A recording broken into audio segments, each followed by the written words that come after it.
Hello and welcome to my podcast, My Faith Journey by Earley.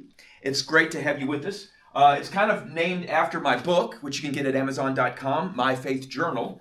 And the book is a daily devotional guide based off my newspaper articles I've written for over 30 years. I've edited them and put them together in a daily devotional. And if you take the 1-year challenge and do an article a day and answer all the questions, I promise you, in 1 year, your faith will be completely different and you will grow deeper in your love for Jesus than you can even imagine.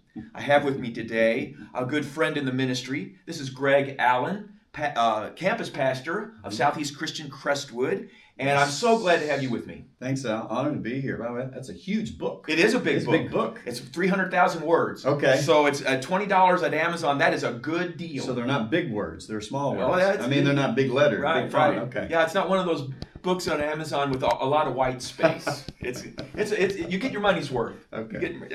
So Greg and I have been serving here in Oldham County together for many years, and he was the founding pastor of the campus at Crestwood. And we want to start with, Greg, your early life in the faith. What was your family like? Was faith a part of your family? It was. Actually, I grew up in United Methodist family because my mom and dad had both gone to United Methodist Church, mainly because they were from small towns, both of them, one Muhlenberg County, one Grayson County. It was kind of the only church that was there. Yeah. So they went. So when I was born and being raised, they were part of a Methodist church. And so my earliest memories was that church was important, that God was important.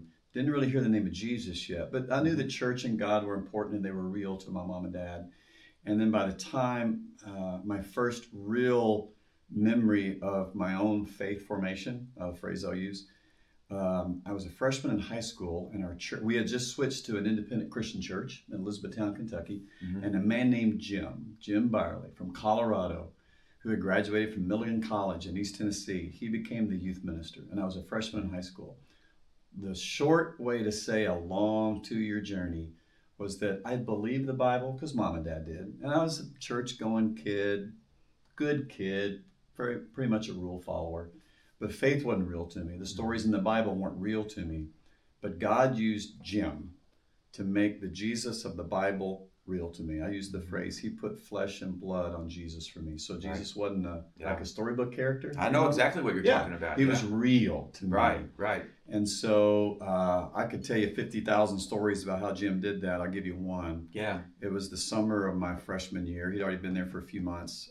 Summer between my freshman and sophomore year. I was playing ball outside with a bunch of high school guys, just playing ball.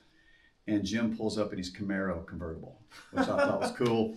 And Jimmy said, "Hey, Greg, come here a minute." And walked over and said, "Hey, what's up, man?" Now, I'm getting ready to be a sophomore in high school. Right. Churchgoer, but I like this guy. Right. And he said, "I'm getting ready to drive to Louisville." Now, that was an hour away from Elizabethtown. But in 1975, it might as well have been like 5 hours away. Yeah. Getting ready to drive to Louisville run a couple errands for the church. Won't you ride with me? And as a rule-following kid, I said, well, I'd have to ask my mom and dad. Right. And he said, well, I've already asked them. They said they're good to go. Hop in. Thought it was the coolest thing in the world. Yeah. Drove to Louisville, ran some errands, came back. The point of that is this was a youth pastor who invested in the life of a young freshman, almost sophomore in high school. And he just made Jesus real to me. He was fun. He wasn't like weird. He talked sports. He talked arts. He talked music. He talked photography, which is what he was doing in Louisville that day, getting some film developed. And he talked Jesus. And it was like, sports, film, Jesus, everything was like a normal conversation. Right. So he made Jesus a normal part of life for me. And I didn't know it until years later, looking back, that's the beginning of God using another man to make Jesus real. And so by the time I was going to go to college, didn't know what I wanted to do, Al. Had no clue I'd be in ministry. None. I really didn't. Right. But I knew that Actually, I think at 17 or 18, if you think you're going to ministry, that's Yes. I actually went through my atheist stage that point. Yeah, I had really struggled with that transition from my parents' faith to my own faith. And there were some things that had happened that I felt like God had let us down. And so... that came later, not much later. All right, for me, that happened. But I didn't know where to go to college, didn't know what I was going to do. And so made it hard to where do I go to college. But I knew that Jim, who was my kind of hero, he had gone to this private, small liberal arts college in East Tennessee, about 1,000 students. And you could be a doctor, a lawyer, a teacher, a pastor. You could study there. And because it was a small school and because Jim had gone there, I thought, well, my mom and dad, maybe I should go there because all these options. So I did. So you went to Milligan. I did, and I'm a graduate of Southwestern at Memphis. Then you understand. Rhodes College. College. And you understand the type of school. West Tennessee. So I'm in East Tennessee in the mountains. Yeah. And a lot of things happened there. But I ended up being in a place where I ended up getting a Bible education, which I didn't really necessarily go for that reason. Right. But because of God's working in my life while I was in college there, I was at a place where I could actually study for ministry, even though I didn't go there to study ministry. Right. Yeah. So that was huge for me. So a man named Jim is who God used to start me on a path. And then 2 other little instances, I should say. Before you move to those instances, sure. Have you connected with Jim? I did. Over time? I did. I'm so glad you asked that because I had watched from afar. He had moved to a couple of different places, and now he's out on the West Coast in Idaho, which is where he was originally from. Okay. And he was teaching in a little school in his retirement called Boise Bible College or something like that, small school. So I emailed him out of the blue, probably a decade ago, 10 years ago. Yeah. So I'm 64, I've been 54, but so the last he knew of me, I was 17 years old heading off to college. Now I'm 54 years old. Right. I emailed him out of the blue to say, is this really Jim Byerly? And he said yes, and I told him who I was, and he remembered everything. And I mean, I was blown away by that. Yeah. And then we ended up on a phone call. That's great. And I was blown away by his humility. Yeah. Because I said, I just want to say, Jim, God used you to start me on my journey with Christ. And so I kind of, I threw a lot of accolades at him in about a 60-second time frame. He deflected every one. Yeah. He said, no, Greg, God was already in your life. Yeah. And I'm like, this is why God used you, Jim. That's right. It is exactly why. Yeah. I think everything changed for my life. It's because of that humility. Right. So I just wanted, and I ended up going to college where you went. So I actually knew that. And anyway, I did reach out to him. That's awesome. I just wanted to share something with the audience. So if you got a person like Jim in your life, and you have never reached out to them, see if you can find that person. In our world with Facebook and everything else, it's a lot easier than it used to be. Sure is. And people rarely reach back in time to the people who changed their lives. Yes. And when we do, when we reach back, it can be such a blessing upon their lives. Not as big as the blessing they've given you, but don't miss that opportunity. Think about that today. But don't undersell that. I mean, because that's my next story. Yeah. Okay, go ahead. So I'm going into my senior year of college now at the Milligan College. And that summer, if you're a Bible studies major going into ministry, you have to do a summer internship at a church. Okay, I'm very used to that, but I didn't know what that meant. Right. So in the fall of my junior year, I go to the CEO of Milligan College, who had befriended me and was taking good care of me, named Eugene Wigington. And I said, Mr. Wig, I don't know what a summer internship is. What do I do? And he literally said, Greg, my boy, come to my office tomorrow and I'll take care of you. Went to his office the next day. He handed me his business card out. And on the back of it, it said, Bob Russell, 491-1711. That was his phone number. And I literally said, the summer of 1982, who is Bob Russell? That's right. Who is Bob Russell? And he said, well, he's a pastor. He's going to interview you when you go home next weekend. Don't blow it.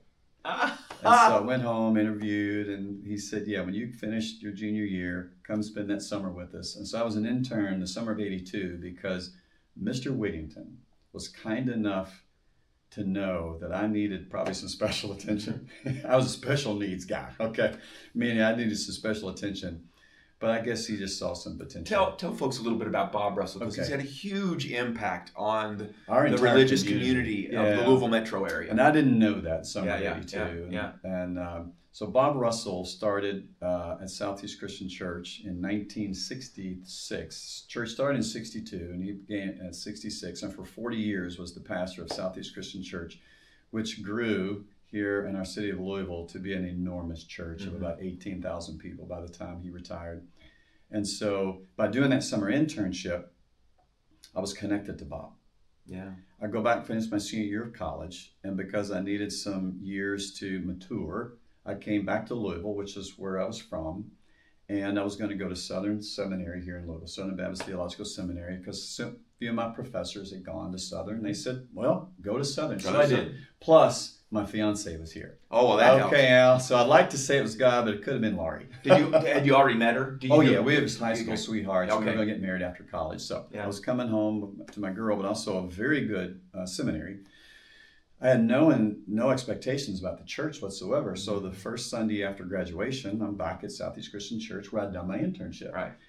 The full-time youth pastor sees me in the lobby and says, what are you doing? I said, well, I'm back. I'm going to go to grad school, and I'm going to be in Louisville for the next few years. And he literally said, you're going to be here for the next few years? I said, yes, I'm going to go to grad school. MDiv, take me 3 years of my life. He said, well, the elders just approved for me to hire a part-time student pastor because the church has started to grow. Right. And the youth group was enormous. He said, come be my junior high youth pastor. And I went, yeah, I'm in. That's because great. What seminary guy doesn't want a part-time job actually in a church? Yeah. So you can have one leg in the theological world, one leg in the practical world. So now I'm back at Southeast working part-time. We're going to grad school. So I'm working with Bob every day. Yeah. I graduate 3 years later. The youth minister had just left to go to another church. And there I was. Yeah. And Bob came to the office and he said, you're about to graduate, right? I said, yes. You have plans to go anywhere? No. Well, the elders and I would like for you to stay and be our full-time youth pastor. And so I did. So that was in 1986 when I transitioned to full-time. Wow. Point of this journey is this. If it hadn't have been for Mr. Wigington, I never would have met Bob Russell. Right. So to your point you said a minute ago, is there a Jim Byerly in your life? Right. Well, Eugene Wigington is like the guy for me. Yeah. Well, he's still alive today, Al. He's about to turn 90. Oh, wow. Okay? He still lives in Johnson City, Tennessee. Every chance I get, if I'm going anywhere near East Tennessee, I call him. Mr. Wig, Greg, my boy, I'm coming through. Can I have dinner with you? Yeah. So I'm glad you encouraged people. Reach out to the people who were either mentors or connected you to somebody. It was huge. That's right. And then I ended up working with Bob for 23 years before he retired. Right. And that would be the greatest privilege of my ministerial career, I would say. Not my life, because knowing Jesus is the greatest privilege of that. Right. But working with Bob for 23 years, if you don't know him, I can't explain it. Right. It's just a joy. He's That's one of awesome. the greatest leaders and preachers. Everything I know in ministry, I learned from him. And I'll give you one that he taught me. This kind of goes to one of your questions, like what's the hardest things in ministry for me? Mm-hmm. I'm a people pleaser. So I have a very tender heart and tender skin. Okay. Well, several years into my student ministry, Bob and the elders transitioned to me to be the worship pastor of our church. Right. So long story behind that. Short version is, if you're leading worship in a church, Al, especially a big church like ours, this group of people is loving what you're doing. This group of people is not loving what you're doing. It doesn't matter. It the doesn't size matter. of the church. The music's Same too thing. loud. It's too soft. I've never too heard upbeat, those too songs. quiet. Yeah. No. You know it the journey. doesn't. We got a much smaller church, and we got plenty of complaints about Same the music. stuff. So through the 90s, they kind of call it the worship wars in church. Because they were bringing in contemporary with the traditional, and I loved both, and we did both. And every Sunday I get complaints from somebody, and Bob could see that it was hurting my heart. Yeah. And so he met with me one day. He said, you have a tender heart, but you need to develop a tough skin, son. Right. And I went, what? He said, you love people, but you love what they think about you too much. Mm-hmm. Look, we're not going to change our style. We're going to keep moving forward with this, but keep your tender skin that you love people. But you can't let their comments hurt you so much, or you're never going to make it. Right.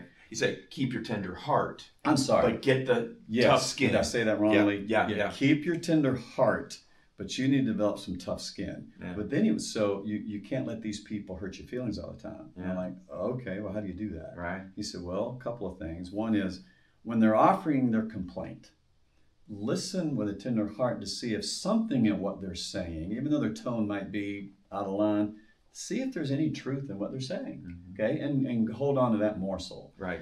But if they're just being kind of hurtful because they don't like what you're doing with their music, then don't take it personal, okay? So, that wasn't easy for me. No, it's not. It isn't. Still not easy. I think a lot of ministers have to go through that kind of phase. that battle. Sure. That battle. Well, and then there's some ministers, they don't care what people say. They're just too tough-skinned.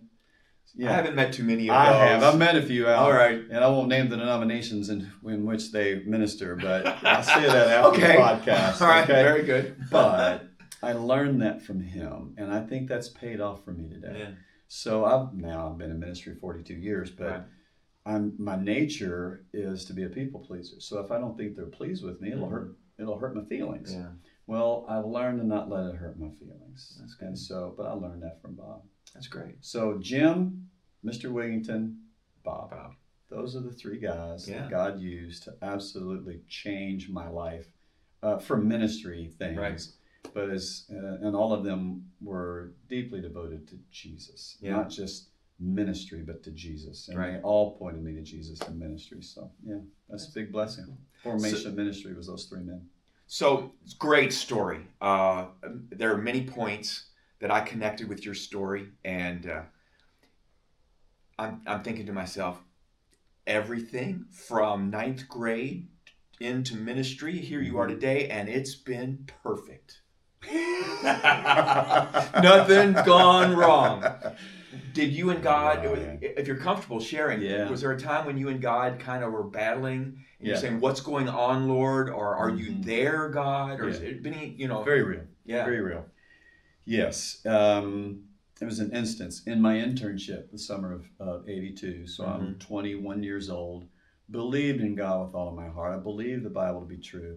But I'm 21. I didn't know at the time how little I really knew. You know how know the story out. At that age, we think we know everything. Oh, yeah. In reality, we know basically nothing. I actually, at 18, I was one of the smartest men in the world. So you know. Yeah, I know.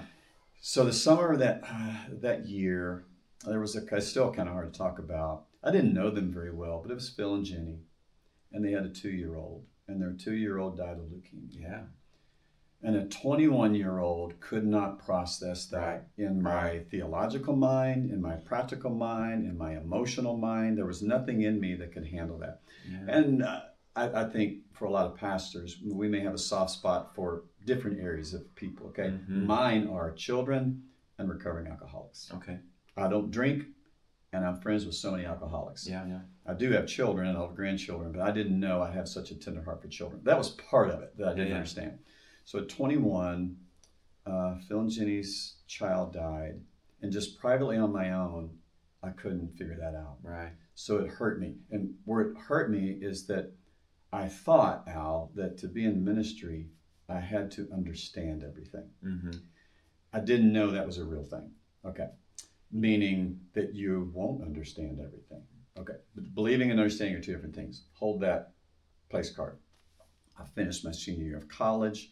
And that whole year, I'm kind of struggling with, well, I believe in God, but if I can't understand everything about God, then what am I going to do if I'm in ministry and somebody walks into my office or said, "Hey, Pastor, I want to have coffee with you," and they ask me the hard question, "Why did my 2-year-old die?" Mm-hmm. And I thought to myself, I can't be in ministry if I can't answer that question. And now at age 22, I'm graduated, come back, and I'm going to grad school. I'm in my second year of grad school. Privately still struggling with all of this. Yeah. Bob knows it, and he's so gracious with me. He just talks with me. Yeah. This is what happened. It's Valentine's Day. I'm at Hallmark store on Hurstburn Lane, looking for a Valentine card for my wife. And I got it, and I look over here, and there's a different kind of card, and it says, "Seek not to understand in order to believe, but believe in order to understand." I picked it out. That's a good one. That's a Hallmark card? Hallmark card. Wow. Hallmark card. That's a good one. I'll have to reference this. I think it's a quote from Gandhi. I think. Really? But many people have used it. Yeah, C.S. Lewis has used it. Many other Bible teachers have used it. Well, really, it's a biblical truth. Sure. I'm never going to understand everything about God. Absolutely. And if I wait to believe in Him until I understand everything, I'll never believe. That's right. But when I put my faith and choose to believe, He helps me understand things. So that's what that quote was about. It was like the heavens opened in Hallmark that day. No, that's really awesome. And God was saying, you will not understand why Phil and Jenny's child died. Right. I do, you don't. Keep believing in me, and I'll help you understand as the years go by. Yeah. Okay. To this day, I still don't understand, but I'm okay. I believe that God has a plan, and actually it helps couples when they're struggling with grief. Yeah. If actually we don't have all the answers. That's right. And we say, I don't know, but I sure love you, and I know He loves you. And I've realized, so back to 1982 and probably about 3 years following, that struggle for me has really paid off because like right now, probably after this meeting, I will be with someone who's probably a few days, he's with hospice, a few days from seeing Jesus, okay? Right. And he's struggling. Well, he's 72 and I'm just 64. When I talk with him, he can hear in my voice, I don't have the answers to your questions, but I know God loves you. Right. And I believe with all my heart where you're going. Yeah. And you're going to be with him forever because of the grace of Jesus. That's way better for him than trying to theologically answer all the hard questions. Don't you think? In fact, at death, the theological answers ring hollow. Yeah, they do. That is not what people are looking for. Yeah. Explain to me why people die in the wrong order in life while I watch my daughter die. That's not what they want. They want love. They want prayers. They just want a tear. John 11, when Jesus was going to raise Lazarus, but before he raised Lazarus from the dead, what's the greatest verse? He cried. Yeah. And they noticed that he cried. Well, John, wrote that gospel, and he noticed that Jesus cried. He wept. Which means wept.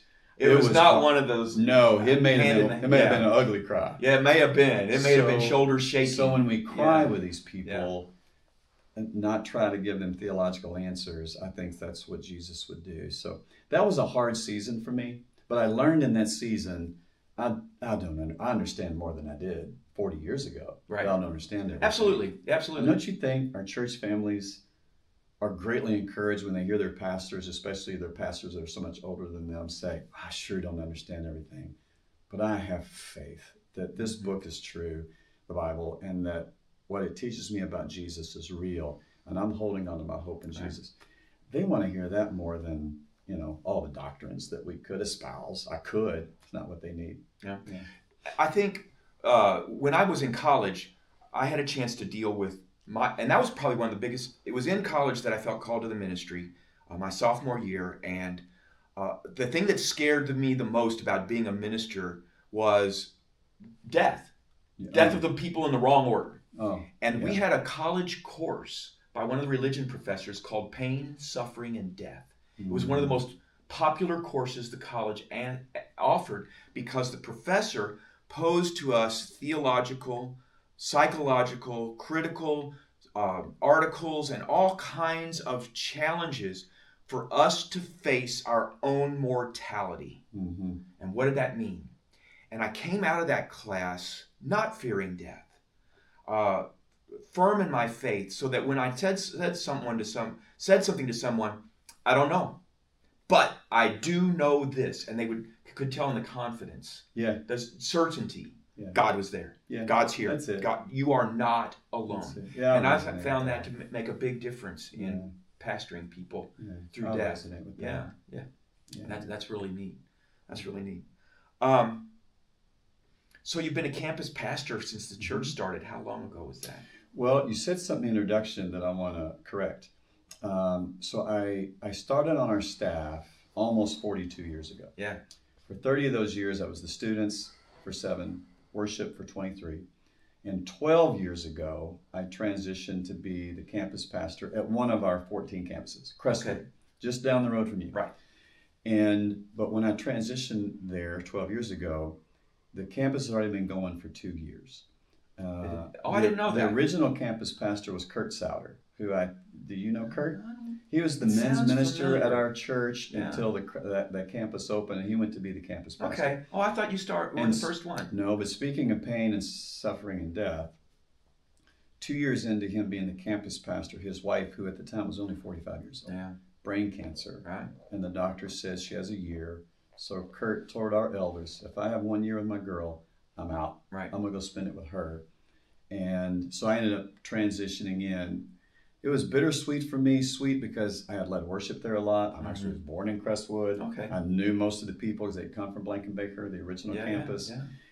Bitter because Kurt's a dear friend, Right. and we work together on teams, and I love him dearly, and so it's kind of sweet that I'm following a good brother, but also bitter because the original 2,000 people that went to start that campus with him love him to the core, respect him so deeply. So I thought, I know I've been on staff for 30 years, but everybody loves this brother. They're not going to pay any attention to me.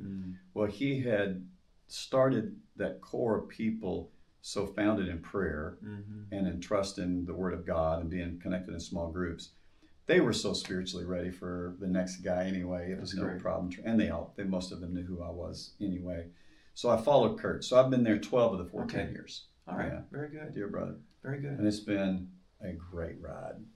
Yeah. Yeah. I wish I'd been doing this 42 years ago. I'm trying to remember 12 years ago what was going on, because that's when I thought the church started.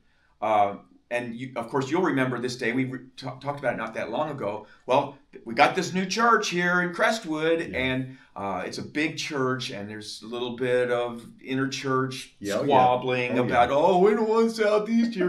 And I'm thinking to myself, in fact, Never heard that before. Yeah, right. And my wife and I were talking, we say, that's ridiculous. There's plenty of people that need to hear about Jesus. Correct. And so I crashed your party one day. Yeah, I do too. It was one of my favorite. I love all churches of Jesus. I love ministers. Denominations are just a way of defining the way we worship. That's the way I see about it. That's right. And but I knew my Presbyterian background. What people think of as Presbyterian is not in line theologically with what the Christian church believes. And so I knew that it was going to be an interesting chance to meet you and your staff, because they didn't know me from Adam, and they didn't know what kind of Presbyterian I was. Yeah. And so what do you remember about me crashing the party? I remember you being the black sheep of your own denomination. I remember that you're focused on Jesus, you love the Word of God, and you love people. And that to me makes the heart of a shepherd. And so I remember after meeting you, realizing, man, we're the same person. You just happen to grow up in a Presbyterian denomination. And even though I grew up in a United Methodist, it was when I was 13 that I switched to this independent Christian church, because my mom and dad switched to it. And by the age 14 is when I met Jim. So I'd grown up in an independent Christian church. And so because of my education, I'm biblically astute enough to realize that really all I want to find out about a person is, do you believe the Word of God? Right. Number two, what do you believe about Jesus? Because a person can say they believe Jesus, but there's a lot of things that demons believe, shudder. Right. And so I want to find out if they're grounded in the Word of God and what is it they believe about Jesus. That's really all that matters. Yeah. And I realized within probably 10 minutes of having an encounter with Al Earley, it's like, this dude's legit, man. We grew up the same way, just in different denomination churches. That was it. Different church. Yeah, that was it. Yeah. And our church is bigger because God decided for some reason in His economy and will that Southeast Christian Church in Louisville is going to be a big church. Right. That's the only reason it grew. That is God's choice. Right. It wasn't because of Bob or Dave or Kyle or any of us. It's because God said, I think I'm going to make it a bigger church. And even our multi-sites are big churches. Right. Yeah, the church I serve right now, like Sunday, we had 2,300 people. Who gives birth to 2,300 seat, multi-sites? Right. God does at Southeast. God does. But we're really, here's my phrase I like, Al. We're a small church with a whole bunch of people in it. That's good. Yeah, we don't ever want to feel big. Right. Because that's awesome. Yeah. That's when the mega church is doing its best, is when it you work to stay small. Yeah. Which means you got to stay on connecting people to each other so that they'll, no matter how big it gets, as long as they have a core of people they can do life with, church can be 2,000, 5,000, 50,000. As long as you got 20, 30, 40 people in your circle that you're going to do life with. Yeah. Good. So you've been a campus pastor for 12 years. Think about your what's hardest about being campus pastor, and what's your one or two of your favorite campus pastor experiences? Well, to be honest with you, if I'd been a campus pastor like in my early 30s, I probably would have had a lot of answers of what's hard. Mm-hmm. But because I became a campus pastor at 52, Mm-hmm. I would say there's really nothing hard because most of the central things that, because you're in a smaller church, Al, you have to be the chief cook, bottle washer. You got to do a lot of things. You got to wear many, many hats. Don't forget about plumber. And plumber. Yeah. Oh, I'm sorry about that. But because our church is larger, I have a larger staff, even at a multi-site. Yeah. But a lot of central things are taken care of. All the finances and building things and anything operations. You know, we call it. We have ministry and ministry support. All this stuff, ministry, pastoral. That's where I get to spend all my time. But ministry support, all the administrative stuff, I don't have to deal with.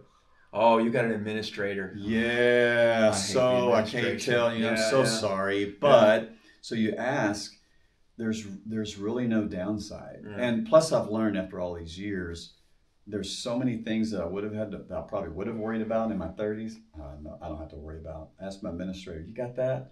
And I have a student pastor and a SE kids, the kids pastor and small groups pastors. And so I'm just blessed beyond what I deserve. So I really don't have many downsides. Okay. Of the many upsides, I'm going to say teaching our men's ministry group on Saturday morning. We call it Man Challenge, men's Bible study. Right. I teach Saturday morning at 7. Scott, our connections pastor, teaches the Monday night version at 6:30. So we just have it 2 different times to give men 2 different opportunities to come. I got a whole bunch of guys at 7 a.m. on Saturday morning. That's awesome. They fry about 15 pounds of bacon, about 15 pounds of coffee, and we study the Bible for an hour in round tables, and it's probably about 150 guys. That's awesome. And that's if you were to ask me, whenever I retire, what will I miss the most? That's easy. It's missing Saturday morning Man Challenge guys. Those are my guys, and that's a fraternity, and that's my heartbeat. Yeah. Sunday morning church is great. I'd rather do Saturday morning Man Challenge. So many men in our culture don't have meaningful relationships with other men. Yeah. And I agree with you. When I'm in a setting where I have a meaningful relationship with other men, it feeds me. Me too. And I love challenging men to think, especially think about their faith. Don't you think we're better because of them? Absolutely. I tell my guys that every now and again. Absolutely. I'm better for having been here with you. You think I'm feeding you. Yeah. I hope I am with some bread of life from the Word of God. But your encouragement back to me about his being here and watching you grow in all these small groups in this room and how you say, hey, we're not going to miss next week, all right? Like if we have, they're going to say we have 8 inches of snow. We're not missing, are we? These guys will drive through anything to get the Man Challenge. That's awesome. I'm better as a Christ follower because of those men. Yeah. So I absolutely love it. Another highlight, though, is I won't name them all. Yeah, I'll name several of them by name. There's Arnella. There's Tilly. There's Nancy. And there's several more. It's some of the widows of our church. Mm-hmm. Nancy, some of them, forget about their age. Let's just say they're older than I am, okay? They are so kind to me. And both with just their kindness, but especially Miss Arnella, she knows the Word of God so well. And I'm better when I spend any minutes with her.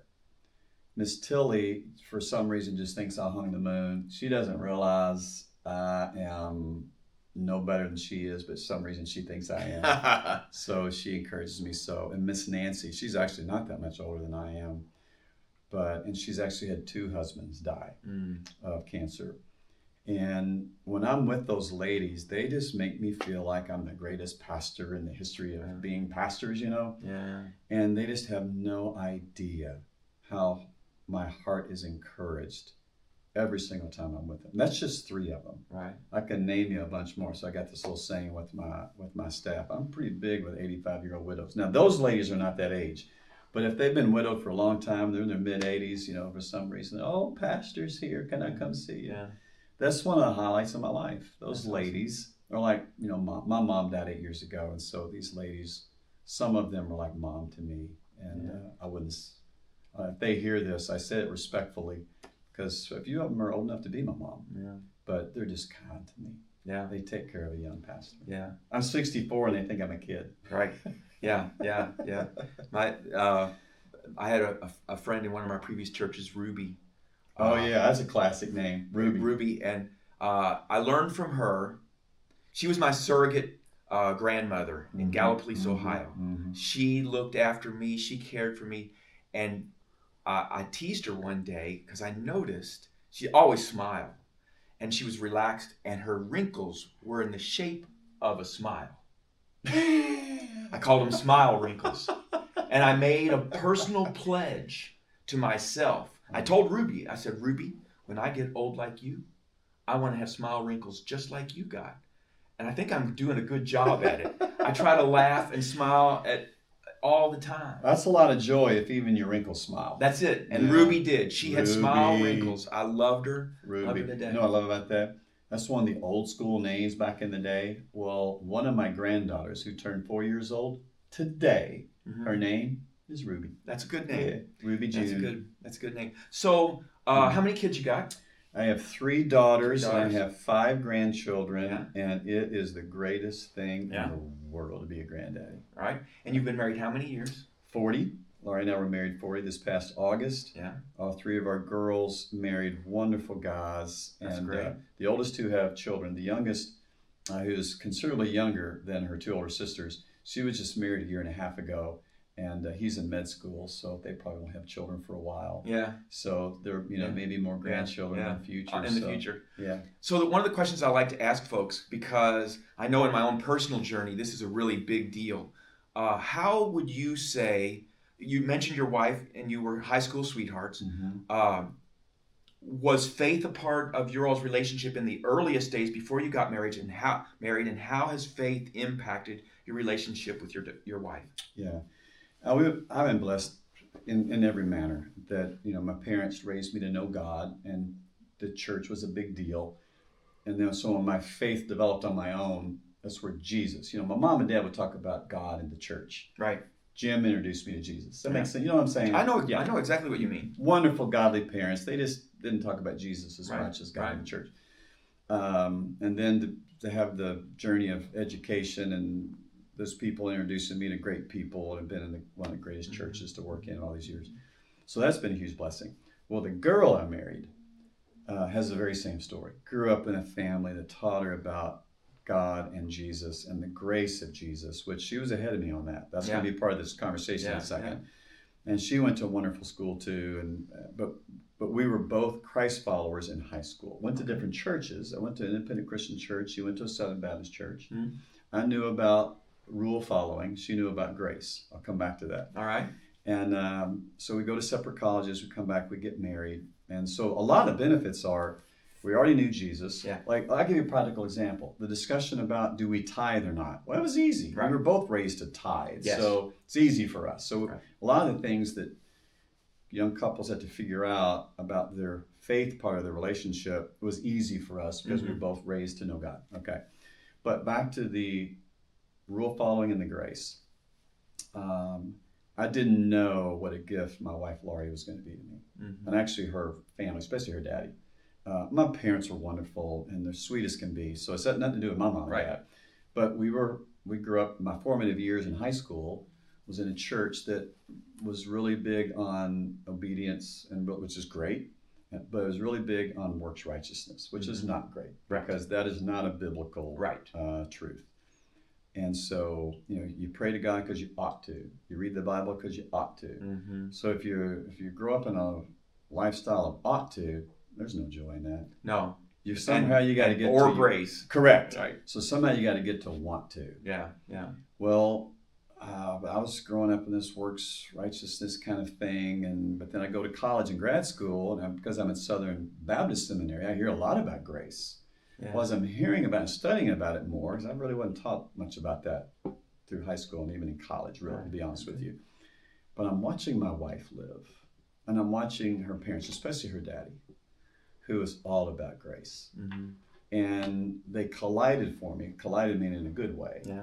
In that I realized I was living by rules and regulations, and I didn't have joy. Yeah. I was watching, especially Laurie's dad, have joy that I just couldn't figure out. Yeah. And over time realized, because he understood grace. Yeah. Meaning that I didn't have to prove to God that I loved him. Right. If I was overwhelmed by the grace of God and I had surrendered my life to him, that's all he was looking for. Now I had gratitude for who he is and what he's done for me in the grace of Jesus. Right. Now I offer a lifestyle of obedience. The sanctification piece, Al, I didn't pick up on that in school. I picked up on that watching my wife and watching her daddy. Okay. And so, and watching Bob Russell. Right. Okay. Right. But really more from my wife and from my father-in-law, the cock climb coach. He was our high school track coach. Okay. And to this day, he's 92. My dad's about to turn 90. Great relationship. Our moms have both gone to heaven. So my father-in-law taught me about grace, probably as much as my graduate education did. Yeah. And in turn, I've been able to teach my own daddy about grace. Yeah. But it all really goes back to me marrying Laurie, who I didn't know knew about grace. Right. I didn't know that. Right. And so she saw some of my works righteousness come out in our early marriage, being a rule follower and real kind of legalistic about some things. But she also knew I didn't really believe that's what the Bible taught as I'm studying the Bible. Sure. So she would ask me a lot of questions, Al. Okay. And She didn't try to tell you were wrong? A couple times she did. I don't want to rag on my girl. She would ask questions that would make me ponder, I don't really believe that what the Bible teaches. So I realized it was just some of my cultural church upbringing that I needed to surrender to the gospel of the Bible. You know what I mean? Yeah. Oh, I do. So, and it doesn't matter the denomination. There's some legalists in all of them. And I grew up as one. I got saved from it in my graduate school years. And so, so for Laurie and me, we were probably not even to 30 yet, married 5-6 years when I realized I was growing in grace. And it's a good thing, because if I had stayed legalistic, our marriage would have been horrible, because she would have resisted it and I would have thought she was less obedient. You got to be rules and regulations around the girl. Oh, yeah. No, but I got over that pretty quickly. Right. And so that's made, so the first few years were tough. She would tell you it was tough, because I would ask her hard questions about had legalism in its background. Right. And she would kind of look at me and ask me some okay. harder questions. I can appreciate where that's gone. Yes. Yeah. I think, Ephesians is a huge, the teachings of Ephesians about marriage and the relationship with the husband and the wife are a huge challenge to the modern mind. Very much so. And There's nothing PC in Ephesians 5. There isn't. I don't try to tell people what it means for them. Yes. I say, my wife and I, we've studied this together. Yes. And I think every couple who wants to have a marriage in the Lord, they need to seriously take a look at Ephesians 5. Yes. And say, now, how does this work itself out in our relationship? Yes. And that may have to be done more than once over a course of a marriage, too. Probably a couple times a year, maybe at least so. every anniversary. Yeah. So I can appreciate how, and I remember in the early years as Martha and I were learning to be married together. And how long y'all been married? 43. 43. Congratulations. 43 years. Okay. Yeah. And we had to work through some things. Yeah. Because learning to be married together is different from dating. Yes. Well, for me, Al, I would, back to your original question about faith and our marriage, it was less about our commonality of Jesus and Bible that was an issue. It was really more of, back to Ephesians 5, so husbands, love your wives as Christ loved the church, willing to die. Well, in Philippians 2, he literally gave up his life for the bride. Right. Okay. So that was really slow to pick up. It's still a little slow, but my journey was to figure out how to cherish my wife. Was it Gary Thomas who wrote Cherish? I'm not familiar with that one. Well, by the way, most of us husbands aren't. Right. My wife's read them all, and the short version is, it took me a long time, and I'm still learning, how to think more of her than myself, and to put her before, to serve her. Christ didn't come to be served, he came to serve. But she serves me every day. I've been slow to learn to serve. So faith has never been an issue. And even talking about her Southern Baptist background or my Christian church background, it's never really been an issue, because our church we just love our church together, and that's been good. It's been more of me as a husband learning to love her as Christ loved the church. So laying down his life for the church meant putting the bride before himself so that we can be reconciled. I was really slow to learn that. Mm-hmm. And she's been very patient and grace-filled. It's a good thing she focused on grace all those years. She Mm-hmm. gave grace to me as I learned how to put her Mm-hmm. higher up my totem pole. So I've been very blessed that it's not just my whole faith journey or my career, say, in ministry, which I hate to say that, but you know what I mean. Yeah, Being pastors in the local church, so where we get our paycheck. It's our job. It is our job. It is a calling. It is a calling. And, yes. and if it's not a calling, the job is not good. No, Right. No. Yeah. So those, my faith and my job has been such a blessing, but my marriage, that girl is just amazing to me. Sometimes people have some sense of how hard it is to be a minister's wife. Oh, Sometimes well people, said. I remember a conversation I had with Martha. She says, the ladies came to me and they said they want me to do a Bible study. Oh. And I said, do you want to do it? No. But I feel like I ought to. Right, because and I said, have you wife. prayed about it and asked God what he wants? She says, I can do that. I don't have to just do the Bible study. I said, I will defend you. I will defend you. Good if the ladies get upset because you don't do this, but you're not called, your first job is to support me. And you do that great. Mm-hmm. And she grinned. She said, I don't want to do the Bible study. Then don't do it. Don't do it. Okay, Don't do it. And, let me say this to everybody listening here. Yeah. Why I'm grateful to you for that. There are a lot of churches, because I know a lot of churches, you know, by the time we're our age, and you have friends all over the country doing ministry, there are a lot of churches that they expect when they hire the pastor or a student pastor or a children's pastor that they're hiring their wife too. Right. Even though they're free. Yeah. And there's a lot of churches that just expect that. That's right. We were blessed that Bob at our church had told the elders, we're not going to do that with our staff. Right. When I started, I was the 5th staff guy. We have 500 on our staff now. Wow. So I was one of 5. And I was in that same mindset that, are they going to expect my wife to do whatever they expect? And Bob told us as young pastors, your wives, we want them to be involved where they feel God calling them to serve. Well, my wife always wanted to hold babies in the nursery as a volunteer. Yeah. And that's what she's doing to this day. And by the way, it's kind of fun. When we transitioned to Crestwood 12 years ago as campus pastor, well, because my wife wants to be behind the scenes, it took a couple years for a lot of those young families that were handing their babies over the counter to my wife. They didn't know she was my wife. Right. So she would hear them say things about the new campus pastor. Yeah,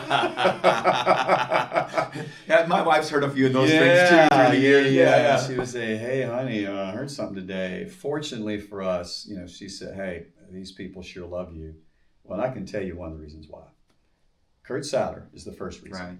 Because he had established this campus so well in prayer and God's word, and so it was an easy transition. But the other reason is, for some reason, God chose our church just to be a sweet-natured church. Bob saw to it. Dave saw to it. Kyle still sees to it. But Dave was our senior pastor when I transitioned out. And so he had continued to teach our church to be so grace-filled and love, encourage your staff. So it was no problem for. So as you can see, a very blessed, charmed life in ministry and in marriage. So that's awesome. No wonder I'm still kicking at 64, right? You too. I love ministry. My favorite moment every week, I feel closest to God when I preach. You do. I do. I do not. Most campus pastors are uncomfortable with the whole preaching experience. Yeah, I want to shepherd and I'll teach. Right.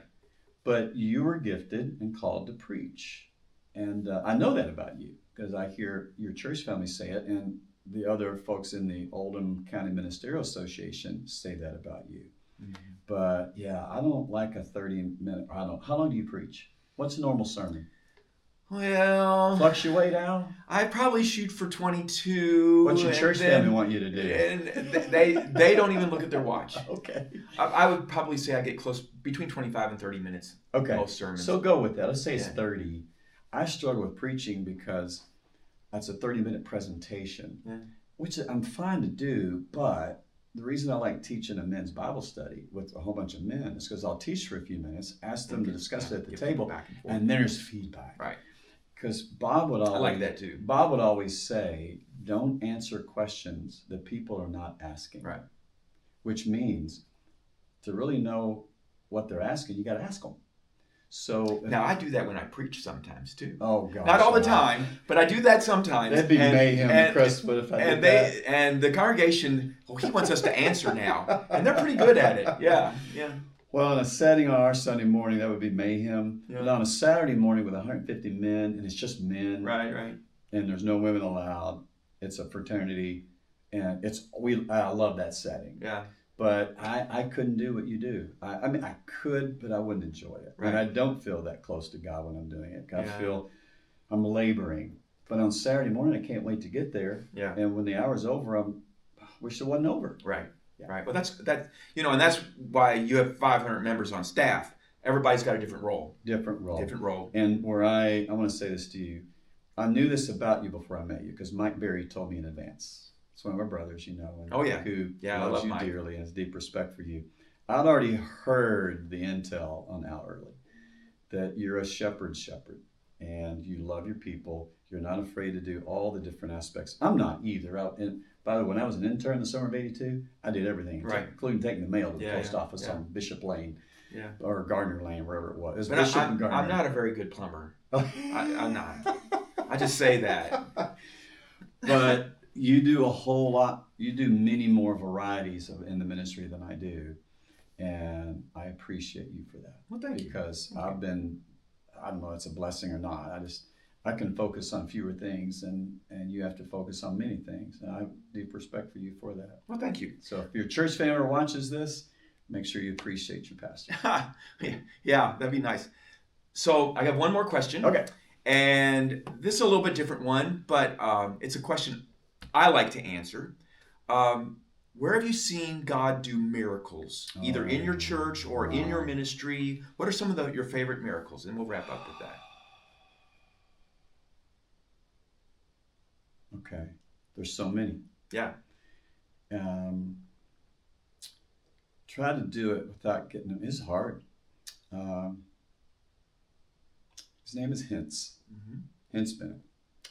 Probably 2 years younger than I am. He wouldn't mind me saying, in a few months, he will have his 16th year of sobriety. All right. And praise God. Yeah, that's great. He trusts Jesus and he works the program. Yeah. And he leads our AA group at Crestwood every Monday night. Okay.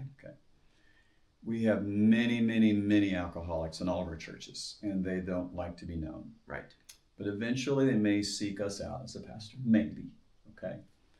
And when they do, I will give them biblical encouragement, no condemnation, encourage them. And I know how to give them some biblical encouragement. Right. And then I will say, have you met Hintz yet? Mm. And because if they're an alcoholic and not a recovering alcoholic yet, I will say, I would love for you to meet Hintz. And after all these years that Hintz and I have been buddies, there's not been a time that I'll call Hintz and say, I got another one for you. And he'll say, have him call me. Yeah. And most of them have. A couple did and didn't want to follow through because the disease was so strong. They didn't want to truly surrender and work the 12 steps. Yeah. And God has used Hintz to change the lives of so many people, not just in our campus. I'm going to give you one. He just been to Cuba twice in the last year with using WhatsApp. He's leading an AA group through WhatsApp for men who are alcoholics in Cuba. Yeah. We went to Scotland 5 years ago. Mm. He met a few people there who are alcoholics, and they were so curious on how he had become sober. And when he came back to the U.S. with us, every Thursday, I think it was noon, because it was 5 o'clock, because it was noon here, 5 o'clock there. They got off work. He did an AA meeting with them. Yeah. Online. So the reason I love this story is that I don't know anything about the life of an alcoholic, because the strongest thing I drink is coffee with nothing in it, Right. But I feel like I know the life of an alcoholic because of a guy named David. It's a longer story from 40 years ago. But then when I met Hintz about 15 years ago, no, it wasn't 15, it was probably about a dozen years ago. He was 3 years sober at the time. We became, it's like we're twins who came from backgrounds that had no similarity whatsoever. And I go to AA meetings with him.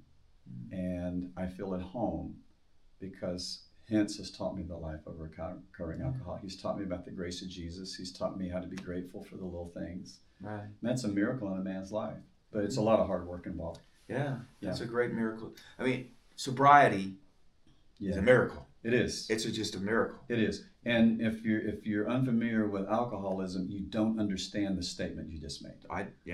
And I wouldn't either, but I know the lives of these men, and I've spent a lot of years with them, and they let me in, and they talk to me real, and they let me encourage them. But I don't show any condemnation. I show a lot of patience and grace, and I always want to encourage them. So I'm going to use that as my one that I'll tell you, because I'm so grateful for my brother Hens. Yeah.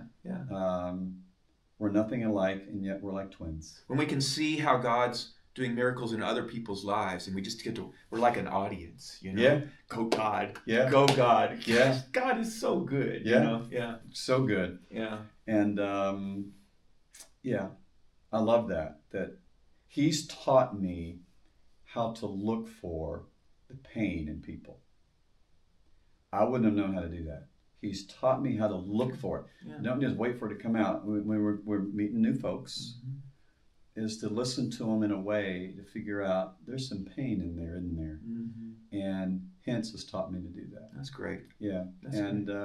One of our jokes is that we're brothers, and Mom and Dad didn't tell us. They separated us at birth or something. Yeah, that's great. But we grew up in such different worlds, but today we're close brothers. Well, Greg, Yeah. I think we could just go on and on. We could. Thank you very much. We're two yappers, aren't I we, appreciate you. And I've got a gift for you. What do you got?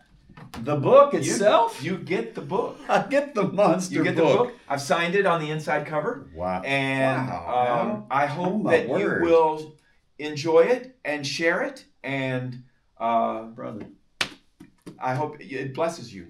So that would be the greatest blessing for me. It blesses me that you gave it to me. But I'm blessed by you. And seriously, when I came to Crestwood 12 years ago, I already knew the name Al Earley. I did. And before I met That's a little ominous. No, it was because several people said, the pastor of the pastors in our county, his name is Al. And he's the Presbyterian church here in town. And the first thing I thought was, can't wait to meet this cat. Yeah. And then I met you, and I realized, yeah, you're a shepherd of shepherds. Well, thank you very much. You're welcome, brother. And thank you to our audience. We're so glad you watched our podcast today. I hope you enjoyed it, learned some things about Jesus, and had a great journey with God. And keep watching. We'll just keep getting folks to talk about their faith journey. Thank you very much.